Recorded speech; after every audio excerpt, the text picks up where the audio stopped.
പ്രിയപ്പെട്ടവരെ, തിരുവനന്തപുരത്ത് മെഡിക്കൽ കോളേജിൽ മകളുടെ ചികിത്സയ്ക്കായി എത്തിയ ആൾ ആശുപത്രിയിലെ മരത്തിന്റെ ശിഖരമൊടിഞ്ഞ് വീണ് മരിച്ചു. കൊല്ലം പരവൂർ സ്വദേശി SK സുനിലാണ് മരിച്ചത്. തലയ്ക്കും കഴുത്തിനും നട്ടലിനും ഗുരുതരമായി പരിക്കേറ്റ സുനിൽ ചികിത്സയിലിരിക്കെയാണ് മരിച്ചത്. ദിലീപ് ദേവസ്യ നമുക്കൊപ്പം തുടരുന്നുണ്ട്. ദിലീപ്, എനിക്കൊന്നു കഴിഞ്ഞ കുറച്ച് ദിവസങ്ങൾക്ക് മുമ്പാണ് ഈ സംഭവം ഉണ്ടായത് എന്നാണ് മനസ്സിലാക്കുന്നത്. എങ്ങനെയാണ് ഈ മരം വീണത്? പ്രേക്ഷകർ മറന്നുപോയി അന്നത്തെ സംഭവം.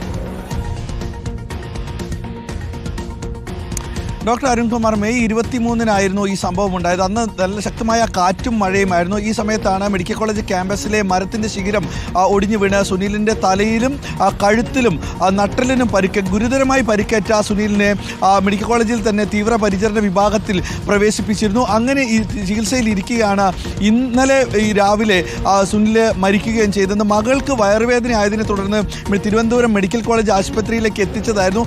മകളെ ആശുപത്രിയിലാക്കിയ ശേഷം പുറത്തേക്ക് ഇറങ്ങിയപ്പോഴാണ് ഈ അപകടം ഉണ്ടാകുകയും ചെയ്തത്. പ്രവാസിയായിരുന്ന സുനിൽ നാട്ടിലെത്തി ചില ജോലികളൊക്കെ ചെയ്തു വരികയായിരുന്നു. ഇതിനിടയിലാണ് മകൾക്ക് അസുഖമാകുകയും ആശുപത്രിയിൽ കൊണ്ടുപോകും.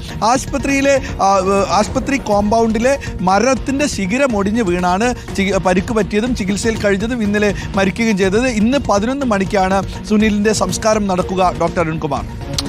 ഓക്കെ, അത് വേദനിപ്പിക്കുന്ന മറ്റൊരു വാർത്തയായിട്ട് മാറി. അപ്രതീക്ഷിതമായി എന്തൊക്കെ സംഭവിക്കുന്നുവല്ലേ നമ്മുടെ ജീവിതത്തിൽ. ഇന്നലെ തന്നെ കണ്ടില്ലേ, 4 വയസ്സുള്ള ഒരു കുഞ്ഞിൻ്റെ ദേഹത്തേക്ക് ഒരു കാറ് പാഞ്ഞു കയറുന്നത്. എത്ര സന്തോഷത്തോടു കൂടിയാണ് ആ അമ്മയും കുഞ്ഞും ആ ഇലക്ട്രിക് ചാർജിങ് സ്റ്റേഷനിൽ ഇരുന്നത്. വളരെ പെട്ടെന്നാണ് കാറ് നിയന്ത്രണം വിട്ടു വന്ന് ഈ മകനെ ഇടിക്കുന്നു. 4 വയസ്സുള്ള കുഞ്ഞ് നിമിഷാർത്ഥം കൊണ്ട് അമ്മയുടെ കയ്യിൽ നിന്ന് തന്നെ മരണത്തിലേക്ക് വഴുതി പോകുന്നു. അതുപോലെയാണ് ഈ മരം വീണ്ടുണ്ടായ മരണവും.